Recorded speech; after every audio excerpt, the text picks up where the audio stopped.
Disney, PIXAR, Storybook Collection.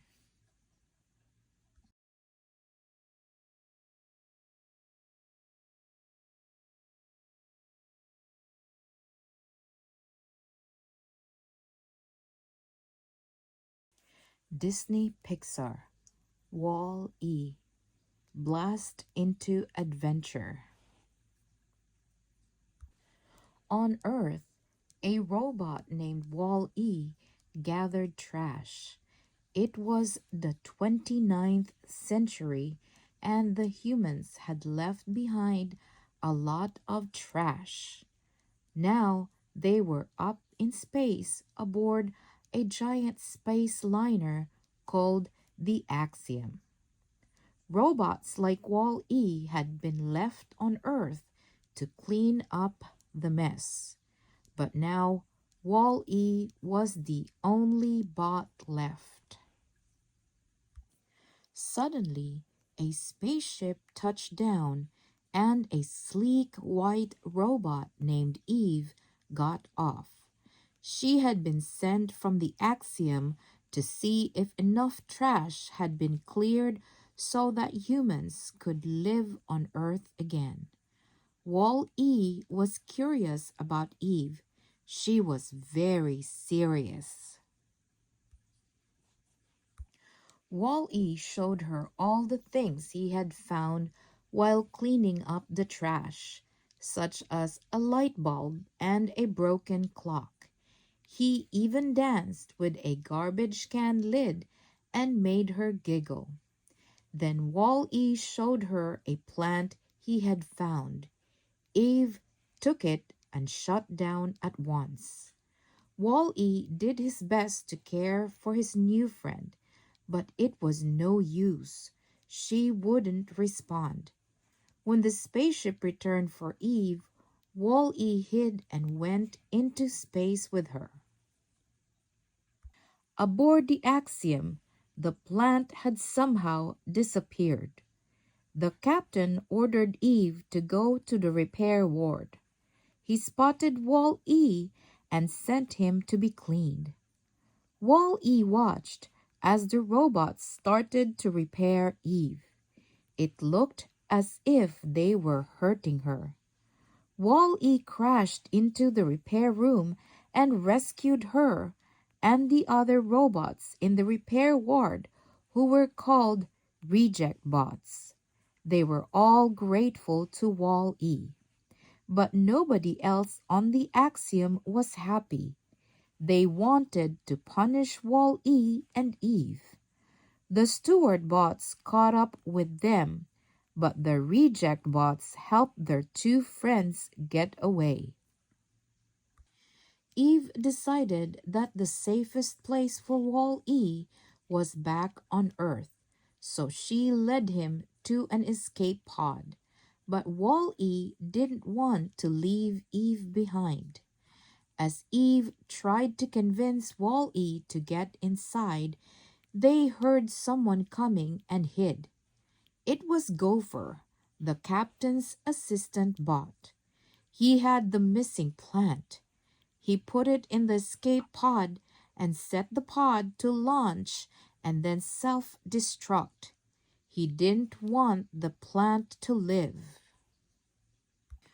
Gopher exited the pod to press the launch button. Wall-E hurried aboard to try to get the plant back, but he wasn't fast enough. The pod launched with Wall-E inside. Pod will self-destruct in 10 seconds, a computer voice said. Wall-E pressed all kinds of buttons trying to escape. At the same time, Eve was rocketing toward the pod, hoping to catch up to Wall-E, but she was still far behind when, kaboom! The pod exploded. A moment later, Wall-E blasted toward Eve using a fire extinguisher from the escape pod. Eve was pleased to see Wall-E and the plant safe and sound. She leaned toward him, and a spark passed between their heads. Wall-E was thrilled as the two danced dreamily in space. Back on the Axiom, Eve told Wall-E to stay hidden while she brought the plant to the captain. The captain was excited. If a plant could grow on Earth, then it was time for people to return. The captain gave the order to turn on the ship's hollow detector.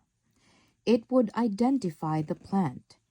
If the plant was from Earth, the Axiom would go there. Otto, the autopilot, refused. He was following orders from the head of By and Large B&L, the superstore back on Earth that had built the Axiom centuries earlier. The people at B&L had told everyone they would clean up all of the trash on Earth, but B&L had broken their promise. The work had proved to be too much. They had abandoned Earth and sent secret orders to the Axiom autopilot never to return to the planet. It had been Otto who made the plant disappear earlier. He had told Gopher to launch it into space so that the captain wouldn't ask any more questions. Now Gopher tossed the plant down a garbage chute, but Wall-E, who had been climbing up the chute to find Eve, saved the plant once again. When Otto saw what had happened, he zapped Wall-E and turned off Eve. They both went down the garbage chute. After sitting in his hover chair for years and having robots do everything for him, the captain was too weak to stop Otto. The robot had complete control of the ship. Down in the garbage bay, Wall-E was in bad shape. He needed some spare parts. Eve knew where to find them, back on Earth in his trailer. Wall-E had helped her. Now it was her turn to help him. Using her blaster arm to fire, she made a hole in the ceiling. She had to get the plant to the hollow detector and bring the Axiom back to Earth.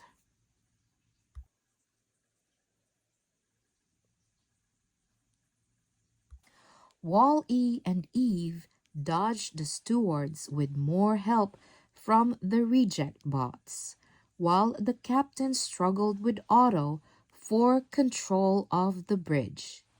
Eve, Wall-E, the captain said in a shipwide announcement. Bring the plant to the Lido deck. I'll have activated the hollow detector. Sure enough, when Wall-E and Eve got there, the hollow detector was activated. But then Otto overpowered the captain again, and the hollow detector began to sink back into the floor. A very weak Wall-E jammed himself under the hollow detector to hold it up. Meanwhile, on the bridge, the captain was gathering all his strength. He couldn't remember ever getting out of his hover chair, but he had to try. Like a baby taking his first steps, he stood up, walked over to Otto, and turned him off. The Axiom passengers saw it all on their hollow screens and cheered. Eve got the plant into the hollow detector. Plant origin verified, said a computer voice. Course set for Earth. The Axiom hyperjumped back to Earth in no time flat, but Eve didn't know if she could save Wall-E. She flew him to his trailer and replaced his damaged parts. Then she blasted a hole in the trailer roof, recharging his battery with sunlight. Wall-E powered up. But he didn't seem himself. He didn't recognize Eve, or he didn't care. All he cared about was trash, scooping trash, compacting trash, stacking trash. It was as if he had forgotten about his adventures with Eve. Eve called his name, grasped his hand, and tried to snap him out of it, but nothing worked. As if saying a last goodbye, Eve leaned toward him. A spark passed between their heads as it had once before. Then Eve turned to go.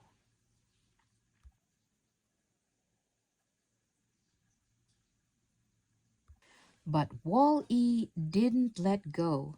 He was still holding Eve's hand. She turned to look at Wall-E and saw his eyes light up. His hand was clasped around hers. "Eva," he said. "Wall-E," Eve cried. Meanwhile, near the ship, the captain was planting the small plant that had led them all back to Earth. The captain, the passengers of the Axiom, and all the robots had a lot of work ahead of them. It wouldn't be easy to finish the job of cleaning up the planet. But now, Wall-E wouldn't be doing it alone. With Eve at his side, Wall-E knew he would never feel lonely again.